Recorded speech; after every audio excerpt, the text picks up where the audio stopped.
Top Story podcast to gain a compassionate advantage in preparing yourself for the youth events to shape our lives and our future. It's 6 minutes past the hour. The State Council has issued a new document outlining new policies to support the development of integrated circuit and the software sectors. New measures will be put forward in 8 areas, including taxation, investment, research and development, and imports and exports. Analysts say the incentives will help accelerate the localization of semiconductor manufacturing in China. For more on this, we spoke to Sarah Su, a visiting scholar at Fudan University. So first of all, what's your major takeaway from this new State Council document on China's integrated circuits and software industries? Well, I think it'll really help to boost the integrated circuit industry as well as the software industry. In particular, improving the environment for innovation and improving production of the integrated circuits is especially important since China is the largest semiconductor market. And, China has spent more on importing chips in recent years than on crude oil. At the same time, China also lags behind advanced countries in terms of chip production. Also, education can help to promote greater cultivation of talent at home, which China faces a shortage of in the integrated circuit sector. So in general, what role does this sector play in China's efforts to become a technology powerhouse? They're critical, I think. Integrated circuits in particular act as processing brains in many products like computers and smartphones. China right now is attempting to increase its prowess in new technologies like 5G and AI, which will rely heavily on computing power. And China has been pretty dependent on the U.S. for high-end integrated circuits. But as we can see from the trade war, this could potentially lead to a sudden drop-off in import of key goods as the political risk rises. So therefore, it's essential that China develop its integrated circuit and software sector. And also the authorities say China will encourage qualified companies in the sector to list and raise money at home and abroad. How do you read this message? Well, China has focused on bringing different types of funding to key firms, especially in the state-owned enterprise sector, and they've done that for several years. Now the strategy is being used to raise funds for integrated circuit and software firms. And I think it's a really positive move since China has, up until now, focused a little bit too much on growing based on bank loans. So right now we see that companies are in pretty dire need of more direct financing, especially equity and potentially bond financing. So that means that the move will help to diversify funding sources and bring more funds into the sector. It was Sarah Su, a visiting scholar of Fudan University, talking about the development of China's integrated circuit and software sectors. Environmental protection has been a top priority in the Yanqing competition zone in Beijing's suburb, as venue construction for the 2022 Winter Olympics proceeds in this mountainous area.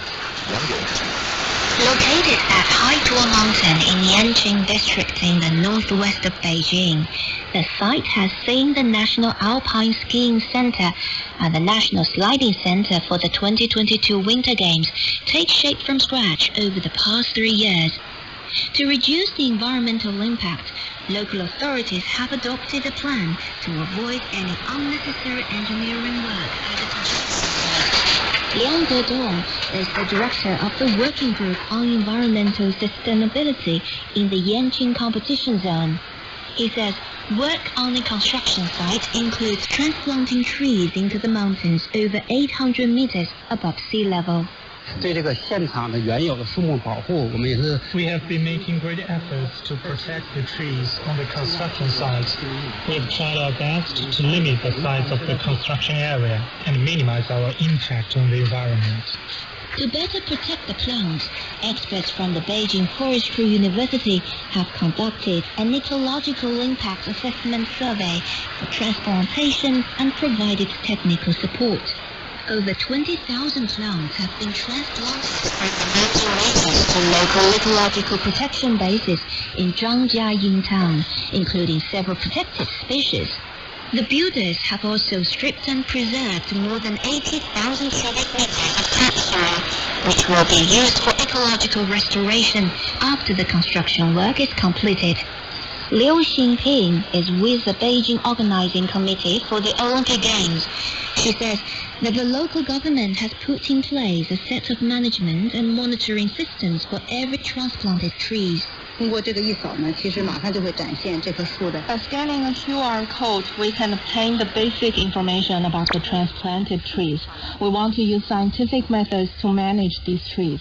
Thanks to efforts by the local authorities, the transplantation success rate has been 90% so far. Meanwhile, Si Xingran, who represents the Alliance of Homestay Hotels, says preparations for the Winter Games have given a boost to local tourism and economic development. 就比如16年的时候，张山营。For example, in 2016, there was only one well-known homestay brand in Zhangjiajing town, but now there are 25 homestay brands and more than 100 small courtyards.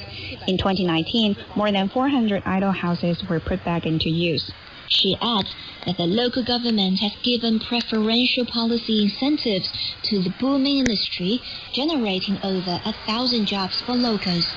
Located in northwestern Beijing, more than 70% of Yanqing district is mountainous.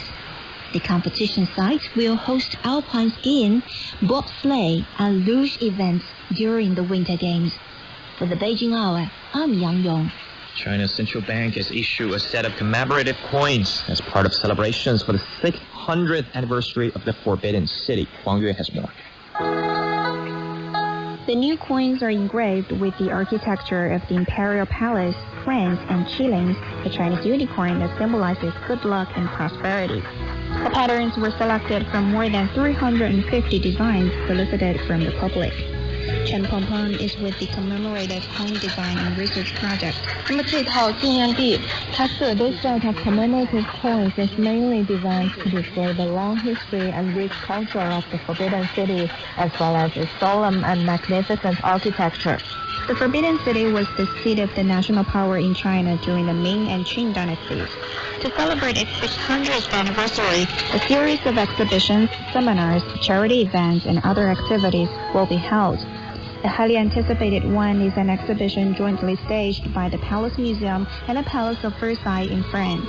The event, the second of its kind since 2014, aims to present cultural and art exchanges between the two countries in the 18th century. This visitor at the Forbidden City says she looks forward to the exhibition. 作为世界5大宫殿之二的凡尔赛宫和故宫 It's fantastic to see two of the world's most famous palaces captured in one frame. For many people who don't have the chance to go to France, this is definitely a great opportunity to enjoy a cultural feast presented by both China and France. There will also be exhibitions featuring items from the Palace Museum's 1.8 million strong art collection that is housed inside the Forbidden City. Museum Director Wang Xudong says he expects more items with academic significance will be exhibited in the future. 到目前为止就是接近50%。 We have exhibited only about 5% of our collection. A large majority of the artworks still haven't been put on public display. We hope to exhibit more in the future and help visitors learn something while appreciating the masterpieces. TV programs focusing on the palace's history and new lines of palace-themed cultural products will also add to the celebrations. The museum, which was closed in January due to the coronavirus pandemic, has reopened with anti-epidemic measures since May. Currently, it receives 12,000 visitors a day, all of whom must make reservations in advance. For the Beijing Hour, I'm Huang Yue. This year's World Breastfeeding Week is being observed around the globe. In recent years, China has intensified efforts in the development of breast milk banks. Fu Yu has more. The World Health Organization has suggested that the nutrition provided by breastfeeding can strengthen children's brain development with an impact lasting a lifetime. Director Gao Xiaoyan with the breast milk bank in Foshan, Guangdong province says breast milk is more than food for newborns. Breast milk can significantly reduce the risk of some diseases compared with formulated milk products. It also works well for the immune system and is effective in preventing infections. Some mothers are unable to produce a sufficient milk supply for their premature or critically ill infants.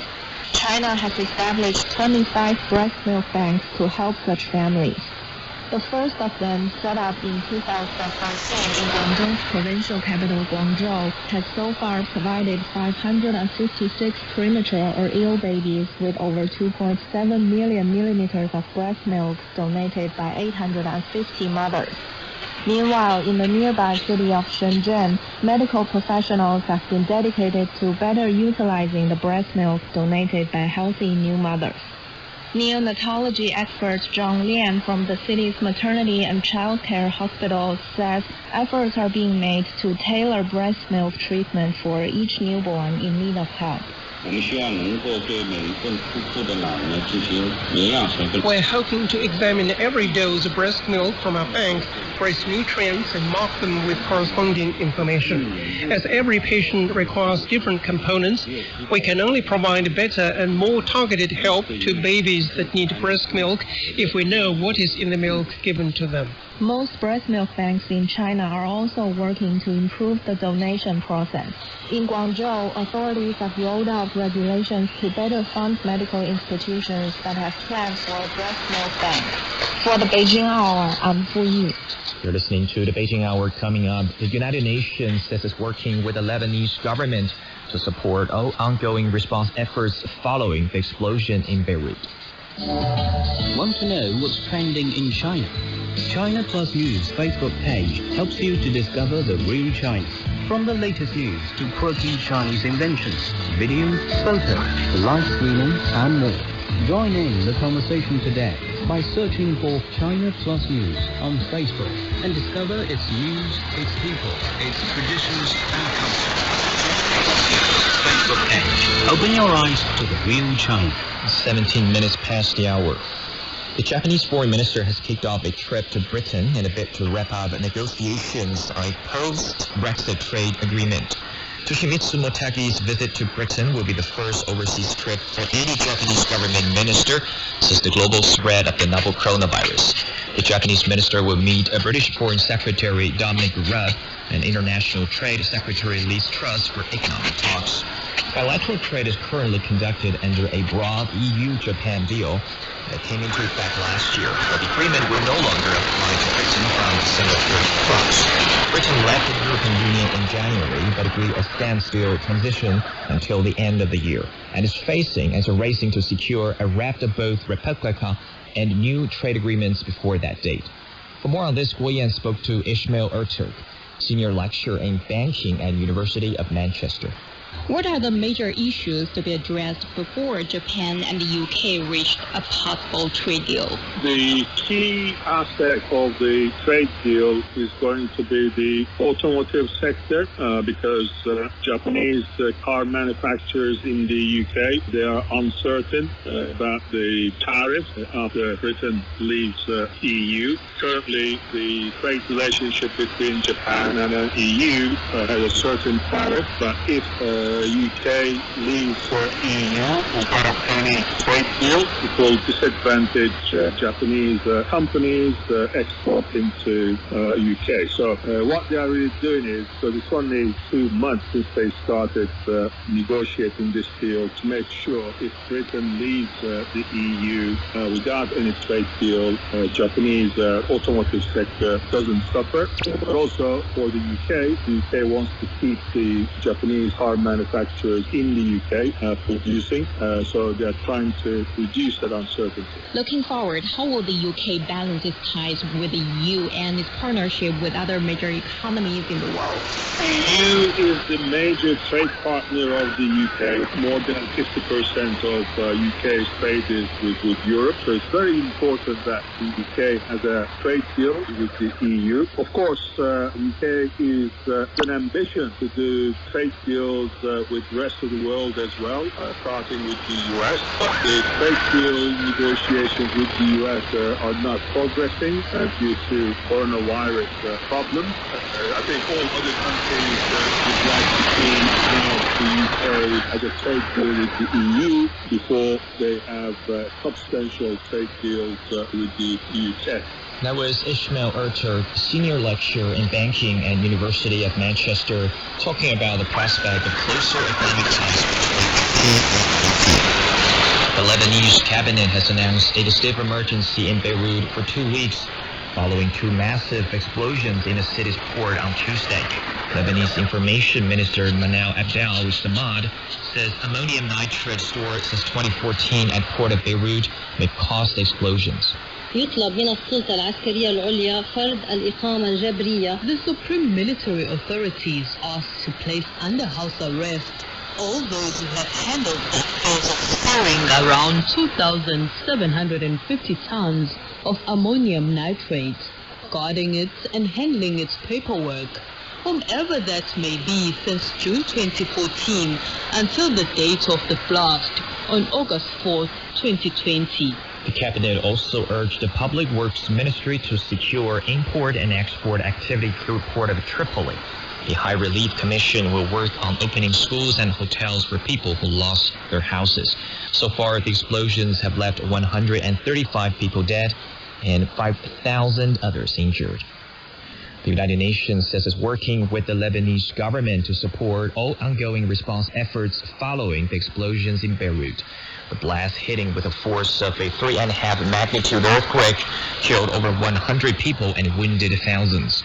Spokesperson for the UN Secretary General Farhan Haq says specialists are being dispatched to Lebanon. We're also looking at options for providing financial assistance. The United Nations is working closely with the Lebanese government to support all ongoing response efforts, particularly in the delivery of emergency medical assistance. Support for the existing hospitals and trauma response capacity is a top priority for the UN. The World Health Organization is working closely with the Lebanese Ministry of Health to conduct an assessment of hospital facilities in Beirut, their functionality and needs for additional support, particularly amid the COVID-19 pandemic. The World Health Organization is airlifting medical supplies to Lebanon to cover up to 1,000 trauma interventions and up to 1,000 surgical interventions. Haq asked that damage to the port will significantly impact the economic and food security situation in Lebanon, as well as the supply of aid to Syria. We expect that the damage to the port will significantly exacerbate the economic and food security situation in Lebanon, which imports about 80 to 85% of its food. Our colleagues of the Office for the Coordination of Humanitarian Affairs also expect that this will affect our ability to provide aid to Syria, because the port in Beirut was one of the ways that we ship in aid. The government has placed Beirut port officials under house arrest pending the investigation into the exact cause of the blast. WHO spokesperson Tariq Jasarevic says medical facilities are overwhelmed after a massive warehouse explosion in Beirut. As a result of yesterday's deadly blast, 3 hospitals in Beirut are not functional at the moment. 2 others are only partially working, while other medical facilities are overwhelmed with number of injured people. The spokesman says the health agency is airlifting supplies from Dubai to the city. The blast was the most powerful ever to rip through Beirut and send a mushroom cloud into the sky and rattle windows on the Mediterranean island of Cyprus, about 100 miles away.